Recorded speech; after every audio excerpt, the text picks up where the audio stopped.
In Chapter 4, we're going to discuss exponential and logarithmic functions. In Section 1, we're going to look at exponential functions. In Section 2, we'll expand our discussion to logarithmic functions.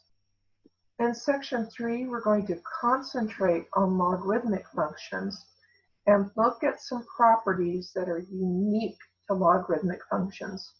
We need to know these properties and we need to know how to use them.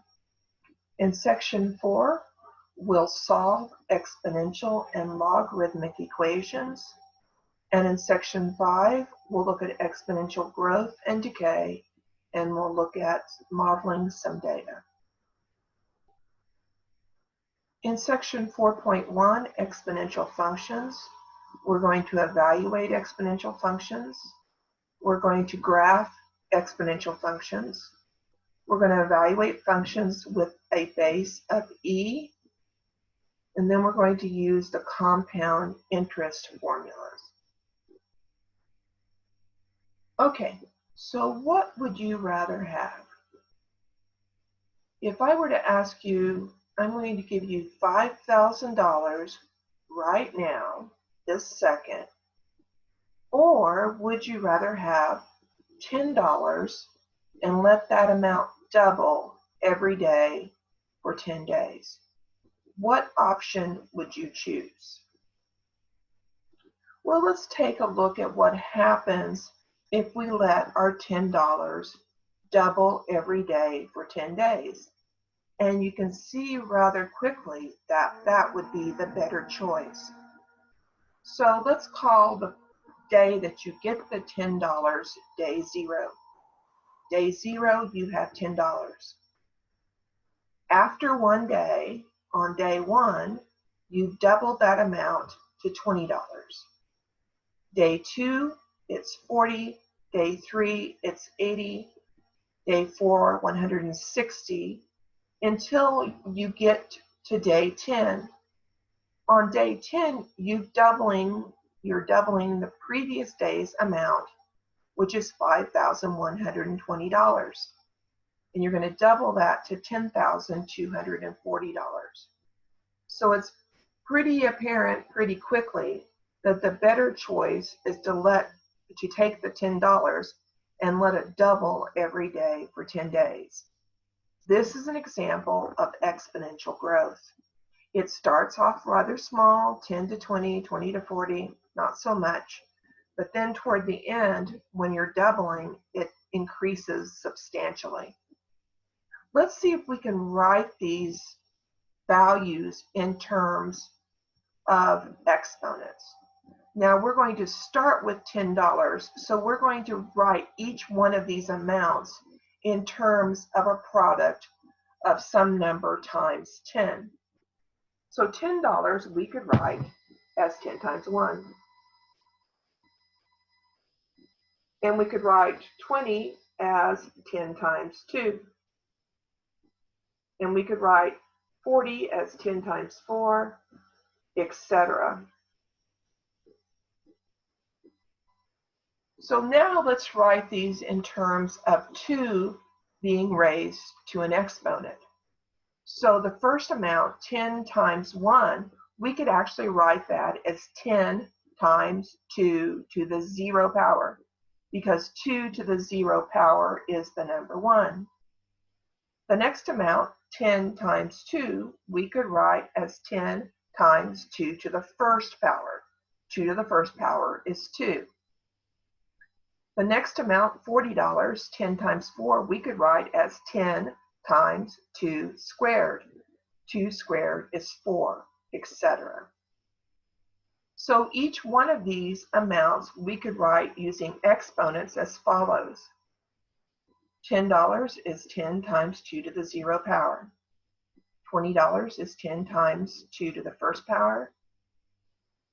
$40 is 10 times 2 to the second power. $80 is 2 times 10 to the third. $160 is 10 times 2 to the fourth, etc. So at the end of our 10 days, the $10,240 we could write as 10 times 2 to the 10th. So can you see what's happening here? What's happening? What's happening is what's varying, our variable, is in the exponent. Because what's varying here is the exponent. The 10 remains constant. The 2 remains constant. But what varies every day is what we raise that base to. So what's varying is the exponent. So we could write this as, let's just call it a function, f of x equals 10 times 2 to the x, where x is the amount that's varying each day. So you could, by just replacing x with a constant, evaluate this function for any value. For example, what happens after 20 days? You could evaluate this function at 20 and determine how much money you would have if you let the amount double every day for 20 days. And this is an exponential function. If the value that's varying is in the exponent of my function, it is an exponential function. So the definition of an exponential function: functions whose equations contain a variable in the exponent, the exponential function f with base b. So we call this thing right here the base.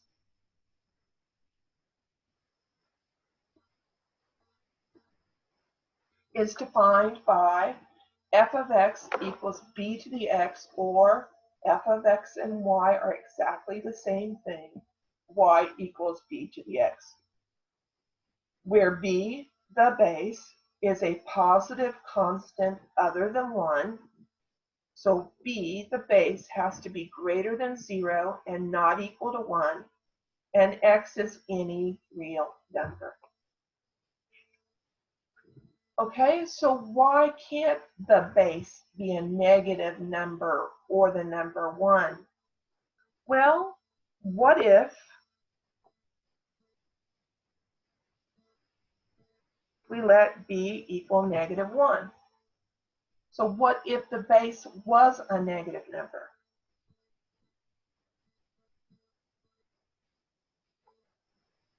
So our function would look like this. We better put that negative 1 in parentheses. So our function would look like this. Our base is negative 1 and we're raising it to a power x. Our variable is in the exponent. Okay, but what if x is 1/2? Well, f of 1/2 would equal negative 1 to the 1/2 power. But what's that mean?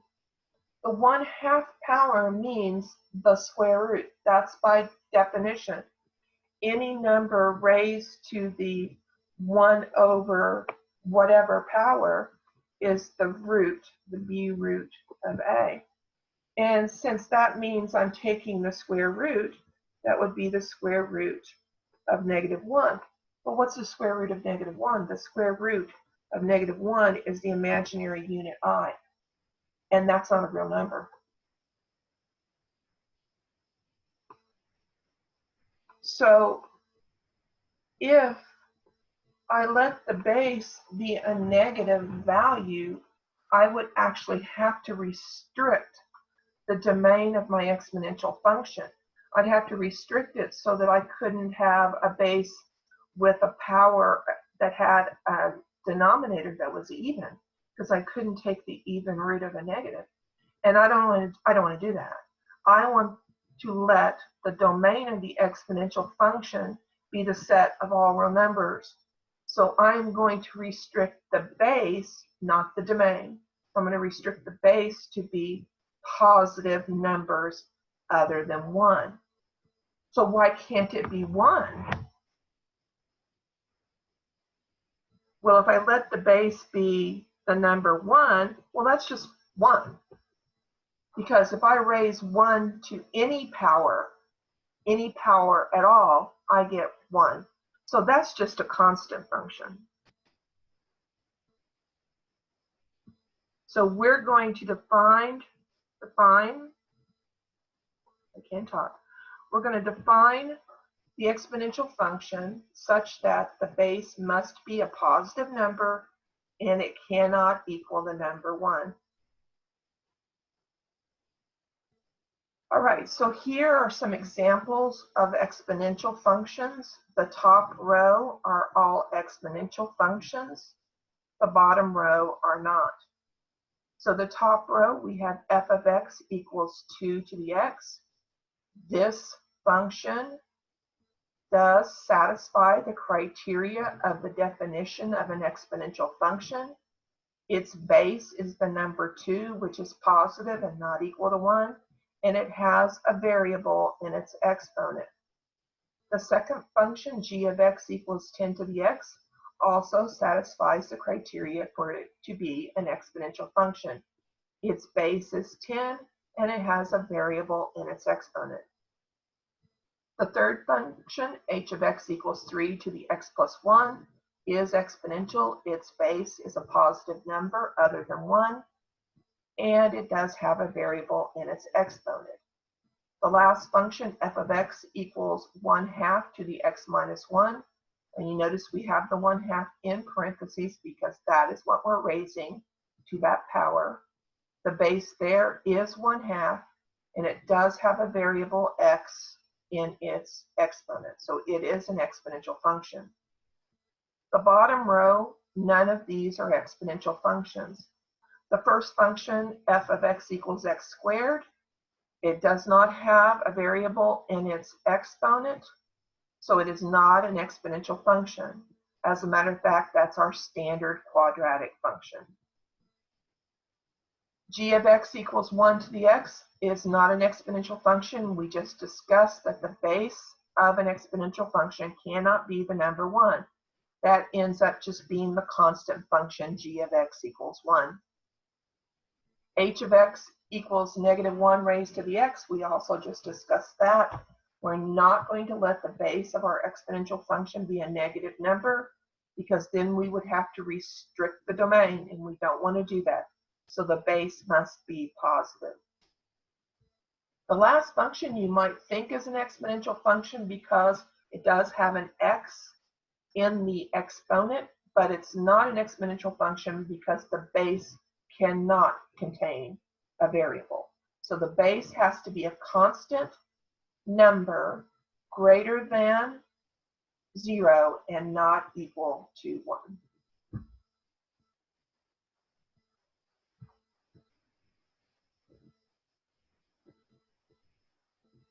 All right. My sharing is not working, so we're going to reshare. All right. So let's see if we can't evaluate an exponential function.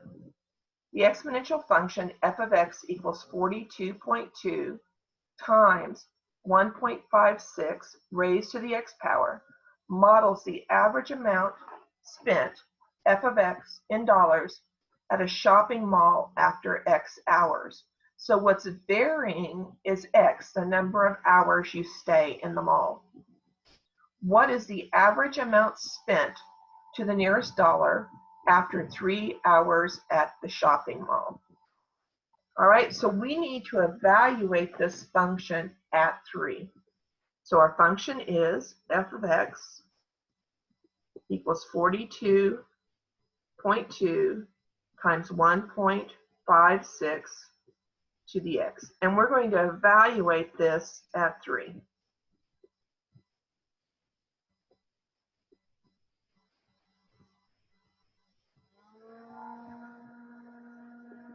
All right, so to do that, I'm going to share my calculator screen so that you can see how we would do this on our calculator.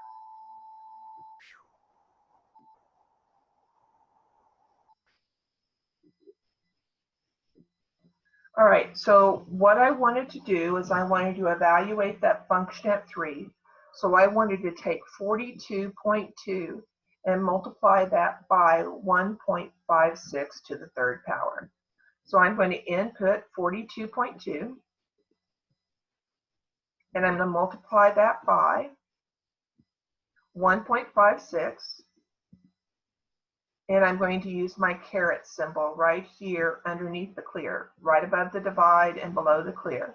I am going to use that, and I'm going to raise that to the third power and hit enter, and I get 160 point. Let's round out that off to the nearest cent. We are talking about money here. That's 160.21.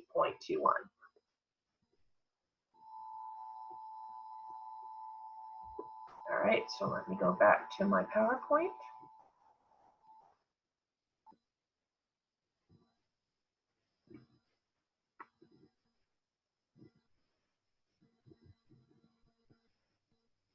All right, so on average, if you spend 3 hours in a shopping mall, you're going to spend about $160.21.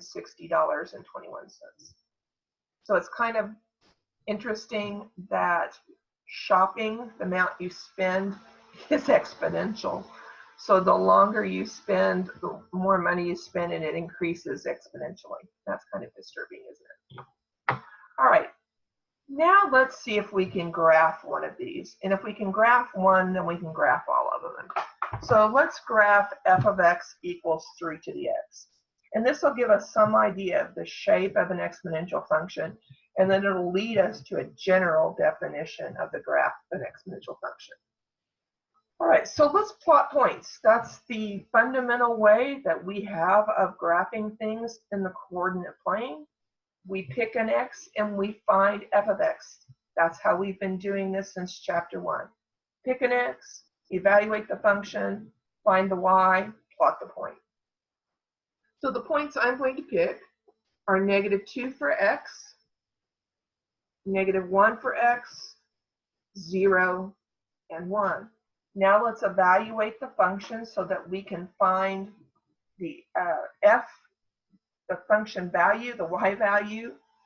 So we're going to evaluate f at -2. So we're going to replace the x with a -2.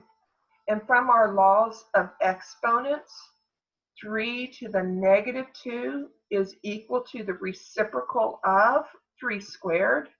So this is 1 over 3 squared. That is by definition. That is how a negative exponent is defined. So that's going to be what? 1 over 9. Now let's evaluate the function at -1, which is 3 to the -1, which is the reciprocal of 3 to the first power. And that's just 1/3. Evaluate the function at 0. 3 to the 0. Well, anytime I raise a real number to the 0 power, except 0. Anytime I raise any number except 0 to the 0 power, I get 1. And then let's evaluate the function at 1. 3 to the first power is 3. All right, now let me plot those points. So at -2, I have 1/9. Plot that right there. At -1, I have 1/3, about right there. When x is 0, y is 1.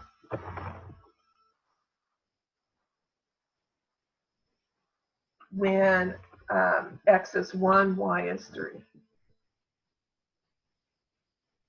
Let me connect my dots.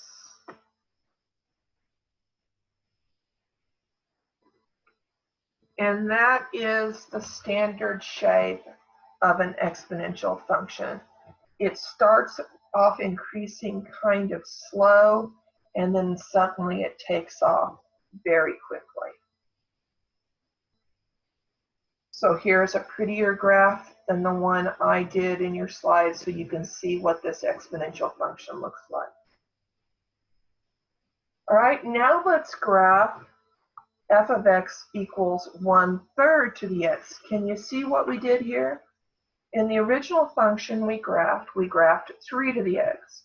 Now we're going to graph where the base is a number between 0 and 1. So we're going to graph f of x equals 1/3 to the x. And now the points I'm going to use are going to be -1. So I'm going to let x equal -1. I'm going to let x equal 0. I'm going to let x equal 1 and 2.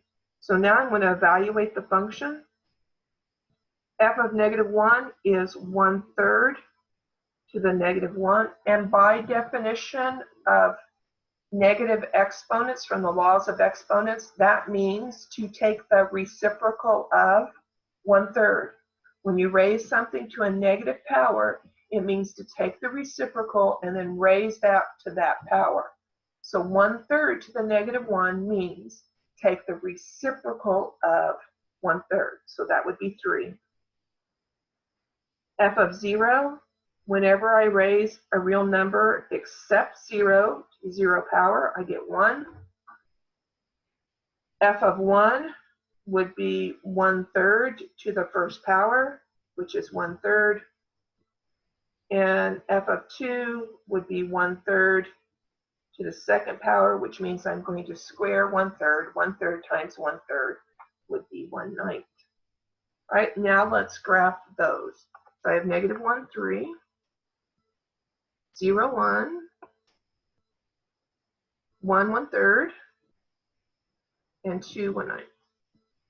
And this is the typical shape of an exponential function when the base is a number between 0 and 1. Now, in both of these functions, you might have noticed that the domain is the set of all real numbers. And we did that deliberately by restricting what the base can be. We want the domain of this function to be the set of all real numbers. So there is no number that you can't plug in for x and raise 1/3 to it. You can raise 1/3 to a positive number. You can raise 1/3 to a negative number. You can raise 1/3 to a rational number. You can raise 1/3 to an irrational number. You can raise 1/3 to anything. So the domain of the exponential function is the set of all real numbers.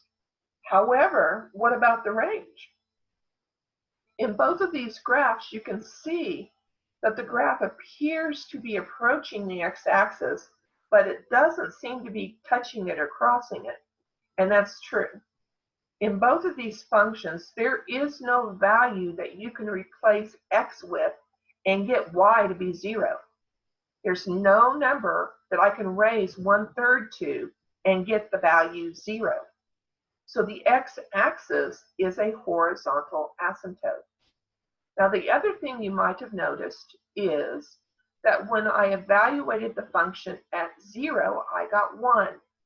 And as you recall, when I evaluate a function at 0, that gives me the y-intercept. On the y-axis, the x values are equal to 0. So the y-intercept of our exponential function is the number 1. So in general,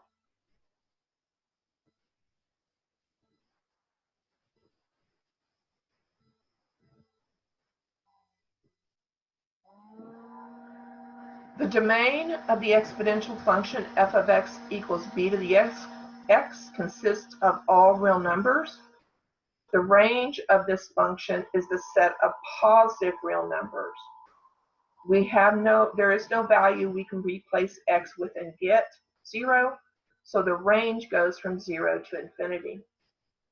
The graph of all exponential functions of the form f of x equals b to the x pass through the point 0, 1, has a y-intercept of 1.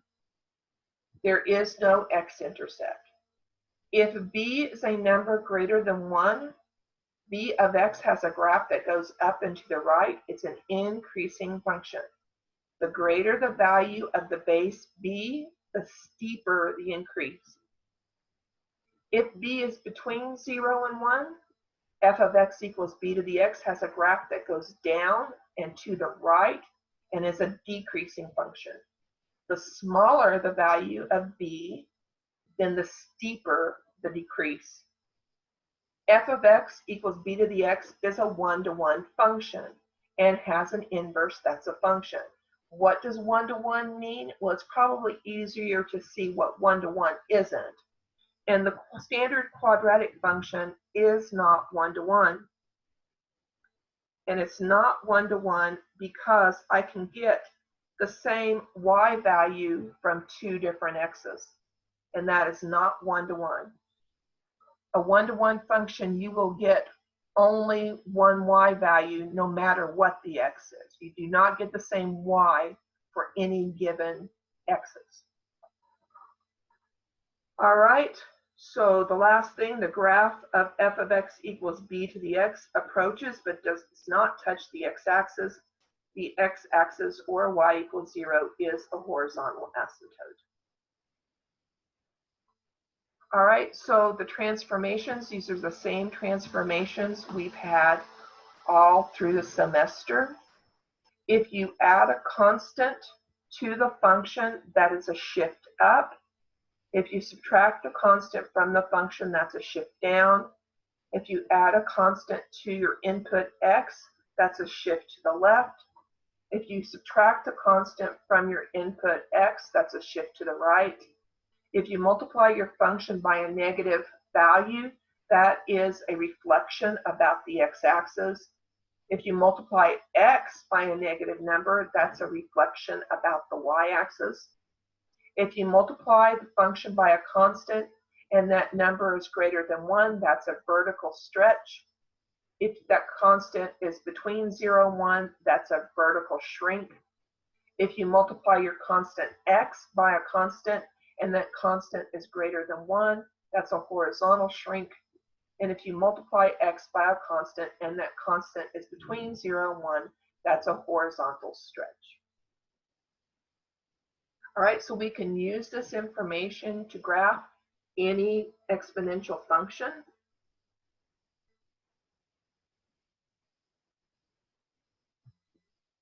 So for example, let's graph g of x equals 3 to the x minus 1. Now we've already graphed 3 to the x. We did that just a minute ago. And what did that look like? It looks like the graph that we have here. We did evaluate that at -1. 3 to the minus 1 is 1/3.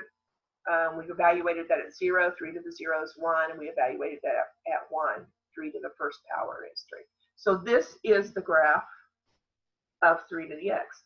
So what are we doing to that graph? We're subtracting 1 from our input. We are subtracting 1 from our input. And when we subtract from the input of our function, that is a shift to the right. So you're going to take this entire function and shift it 1 unit to the right. So that point -1, 1/3, you're going to shift that 1 unit to the right. So that's going to go to 0, 1/3.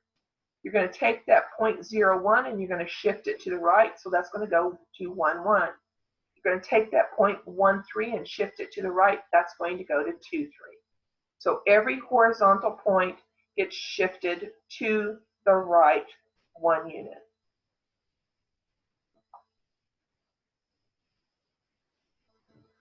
All right, the natural base. So the number e is defined to be the value that 1 plus 1 over n to the nth power approaches as n gets larger and larger and larger and larger. So what this means, as n goes toward infinity, the approximate value of this expression 1 plus 1 over n to the n approaches this number they call e. And e is approximately 2.718281827 to 9 decimal places. And you could certainly look at it to as many decimal places as you want. It is an irrational number. And it's an irrational number because the decimal never repeats and it never terminates. So that's the definition of an irrational number. And what they found was that this base to the exponential function occurs quite often in nature. And so they gave it the name the natural base, or the natural number. the function f of x equals e to the x is called the natural exponential function. So the only difference in this and the exponential functions we've looked at prior to this is the base is this number e. And you can find this number on your calculator. All right, so let's look at an example. Here is an example of the gray wolf population in 2 recovery areas in the United States. The first area is the Northern Rocky Mountains, and they started looking at data in the year 1979.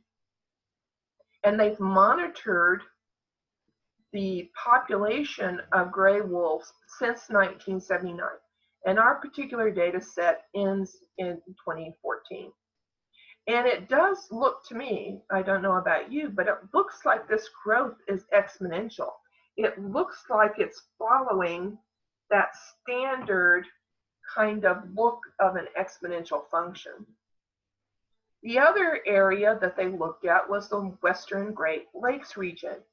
And again, they've been measuring the data since 1979, and our data set ends in the year 2014. And it also looks like it's having exponential growth. It looks like our graph follows this standard exponential shape.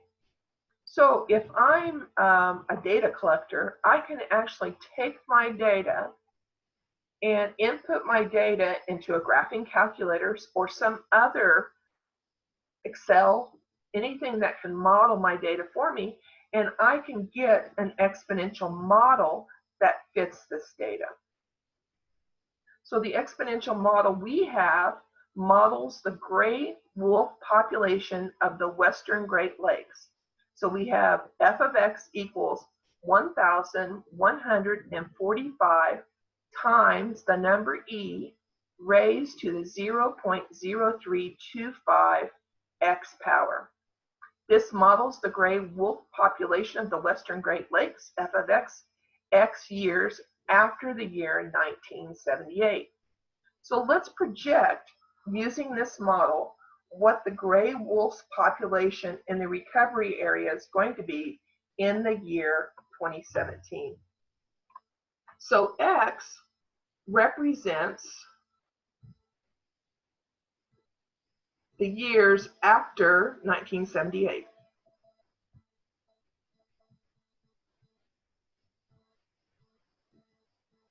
So to find this, we'd take 2017, the year that we're projecting this population.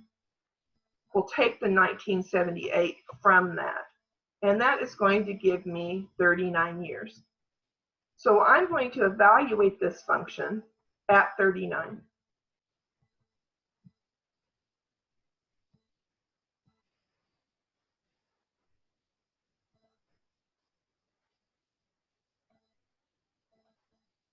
All right, and I'm going to let my calculator do this for me.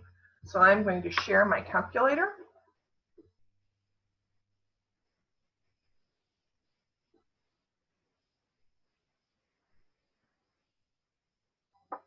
All right, so I want to multiply 1,145 times e to the 0.0325 times 39.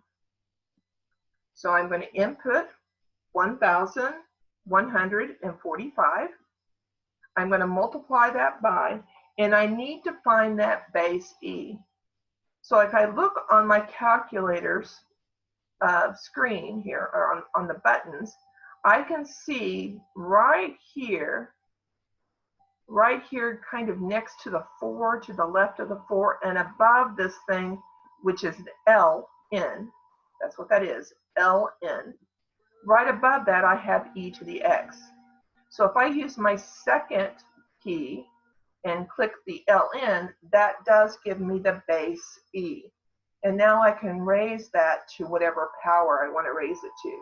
And I want to raise that to the 0.0325 times 39.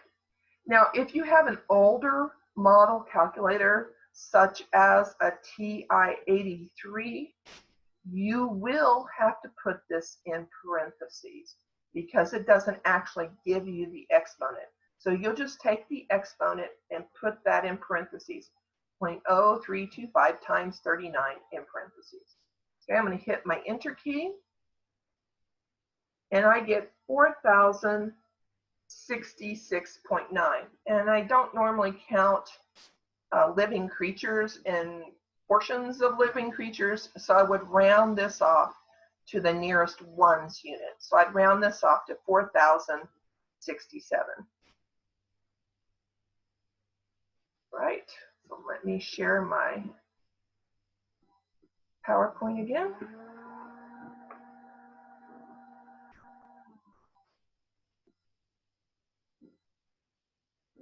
So we got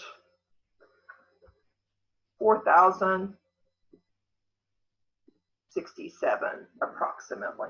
And I used a squiggly equals to represent that this is an approximate amount. It's not exactly 4,067, but it's about 4,067.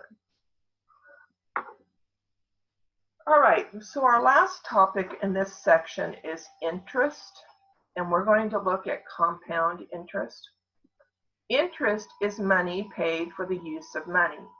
So either you pay a lending institution to borrow their money. For example, I have a car loan, and I pay the lending institution interest for the use of their money to buy my car. I bought my car, and now I owe them money, and I have to pay them interest for that use of their money. Or if you invest money, if you have a savings account or perhaps a CD, something of that nature, then you get paid for the lending institution, the banking institution, to use your money. So for example, if you invest in a certificate of deposit, you put that money in, and the bank uses that for other investments, and they pay you interest for that use. The rate of interest is always expressed as a percent, and it's the amount charged for the use of the principal, which is spelled wrong, it's PLE, not PAL, but anyway, for a given period. So we express interest as a percent, but I can't use a percent in a calculation, so I will have to change the percent to a decimal. And to change a percent to a decimal, you divide that value by 100. That will give you the decimal equivalent to your percentage. Okay? If a principal of P dollars is borrowed for or invested for a period of T years, looks like my screen is frozen again.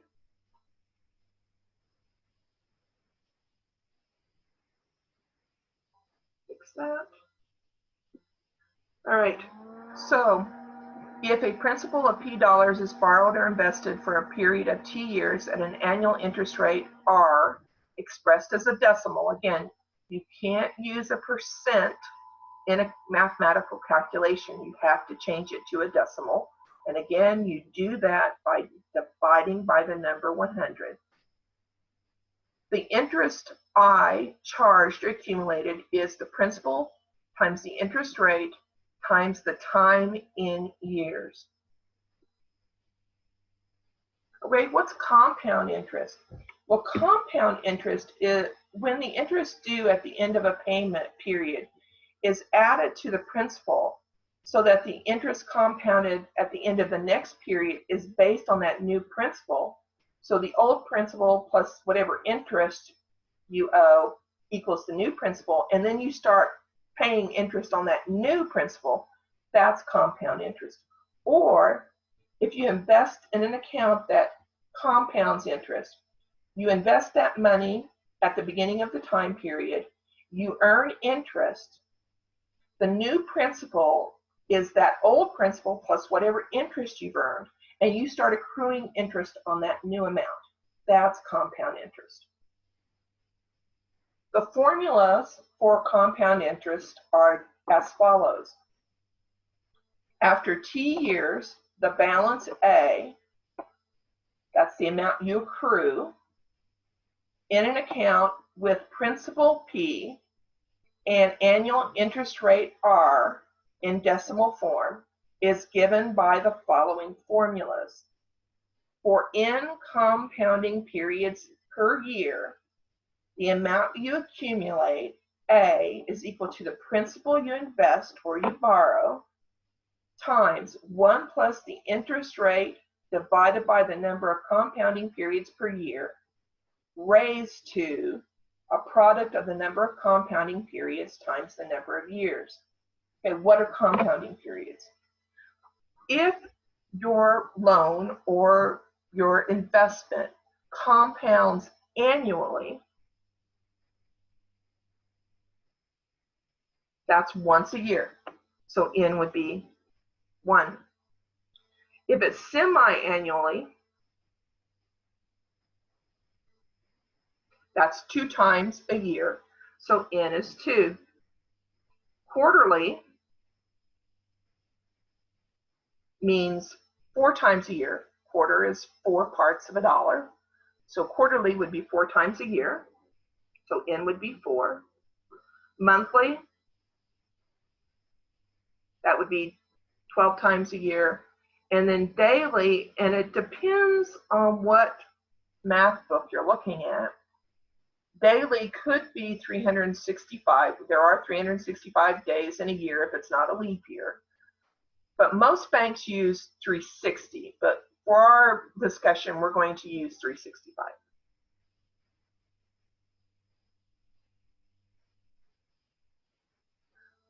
All right, a lot of institutions compound continuously.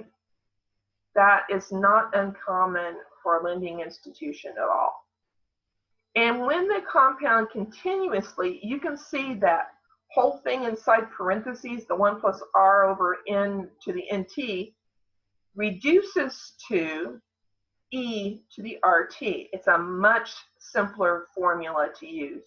So the amount you accumulate would be the principal that you invest or borrow times the number E raised to the interest rate as a decimal times the number of years that you invest or you borrow. All right, so let's see if we can't determine the sum of $10,000 is invested at an annual rate of 8%. Find the balance in the account after 5 years, subject to quarterly compounding. So we're going to use that first formula, the formula where we have a discrete number of compounding periods a year.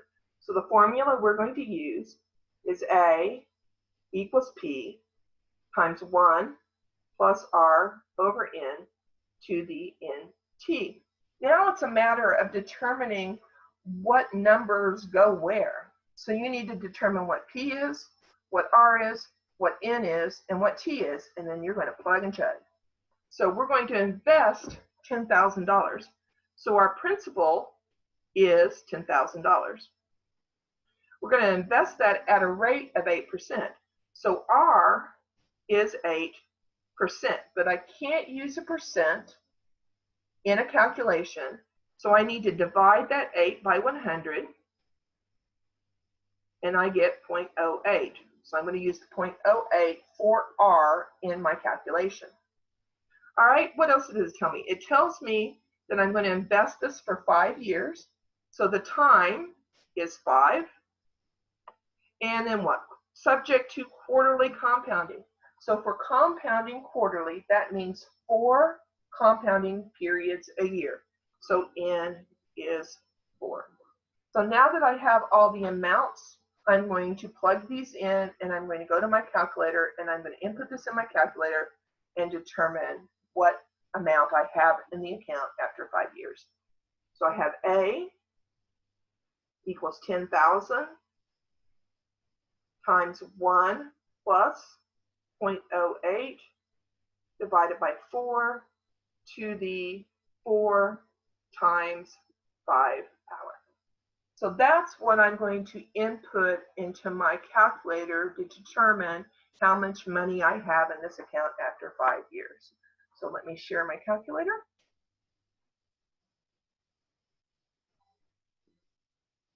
All right, And I'm going to input this just the way that I have it written down. One of the really nice things about having scientific or graphing calculator is that you do have the use of parentheses and you have the ability to write a fraction. So why not use that? So I'm going to type in 10,000.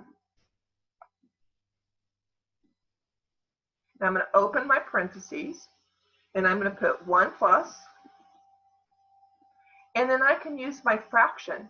And how do I get my fraction again? I'm going to use the alpha key, which is my green key, and then hit the y equals, and that'll bring up my fraction menu. And I want my fraction number 1, so I'm going to click number 1, and that brings the fraction back to my home screen, my calculation.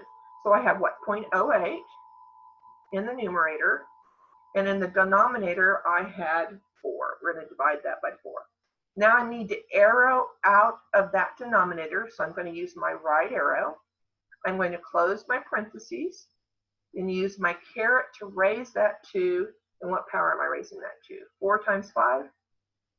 Now, if you have an older model of calculator, I seem to be frozen here.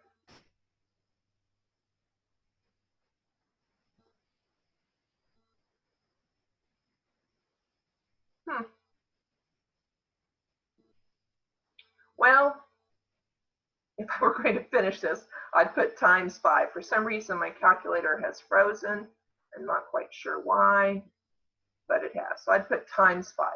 And what I was going to say is if you have an older model calculator and you're like a TI-83, when you raise that to the caret, you would have to put the 4 times 5 in parentheses. All right? Okay, so what I got when I finished this calculation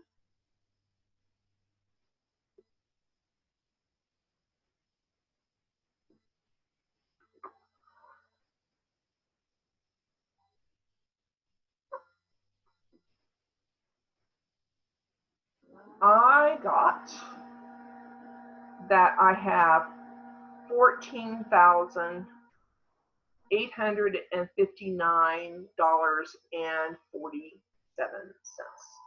So the amount that I accumulate after 5 years is $14,859.47. So since I invested $10,000 to begin with, I've actually earned $4,859.47 in interest. All right, so what if your bank compounds continuously? And some banks do compound continuously. If I'm compounding continuously, I use another formula. And the formula I use is A equals P times E to the RT. It's a much simpler formula to use than the previous formula. And again, the values that we have to input into our formula are the same as before. We're going to invest $10,000, so our principal is $10,000. We're investing at that rate of 8%. And again, we cannot use that in a calculation unless we change it to a decimal. So we take the 8 and divide it by 100. And then our time is 5 years. So we take the 10,000 times E to the RT, which is what, 0.08 times 5. And when I do this calculation on my calculator, I get is approximately $14,918.25.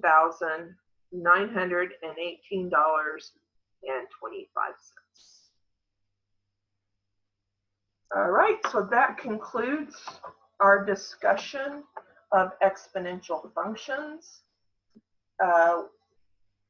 We will continue this discussion in section 4.2, and we'll look at logarithmic functions. Thank you.